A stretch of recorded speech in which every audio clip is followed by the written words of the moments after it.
అన్న మళ్ళీ ప్రేమ పక్షులు ఎక్కడ ప్రేమించుకున్న చాలా మంది కూడా చెట్ల పొదలలో పెడతారు, గట్ల కింద పెడతారు. నువ్వేందో ఏకంగా చెట్టు మీద పెట్టినావు మరి కొమ్మలల్లా.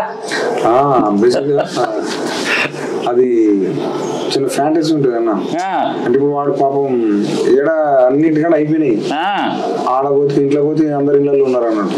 తర్వాతనేమో మొక్కజొన్న చేనులు అయిపోయింది. తర్వాత చెట్టు ఎక్కిన అనుకో కనపడడం, చింత చెట్టు ఎక్కితే కొంచెం గుబురు గుబురు ఉంటుంది కదా, చింత చెట్టు ఎక్కితే బెటర్ కదా అని చెప్పేసి వాడు చింత చెట్టు ఎక్కి వాళ్ళు ఏదైతే కావాలో ఏర్పాటు చేసుకున్నారు. అన్న చెప్పాలంటే కూడా జర రద్దీ పడుతుంది. ఎందుకంటే ప్రేమించుకున్న వాళ్ళు వాస్తవంగా చెట్ల మీద చేస్తుడు ఏముంటది, కానీ ఏదో కూర్చొని ముచ్చట పెట్టుడు, ఏదో ఇక చిప్కిం గవే ఉంటాయి. కానీ అన్న ఆలోచన అనేది భిన్నంగా ఉన్నాయి. నిజంగా సినిమా చూడు, సినిమా చూస్తే తెలుస్తుంది. ఈ దునియా మీద ఉన్న వాళ్ళకి ఒకటే చెప్తా, ఐబొమ్మరి రవి తీసి గండ్ల పెట్టిన దాంట్లోనో, ఇంకో ఆయన తీసి గిన్నెల పెట్టిన దాంట్లోనో, ఆ రూల్స్ ఈ రూల్స్ తీసిన దాంట్లో సినిమా తీస్తే కిక్కు ఉండదు. చక్కగా పోయి థియేటర్కి పోయి సినిమా చూడ్రి.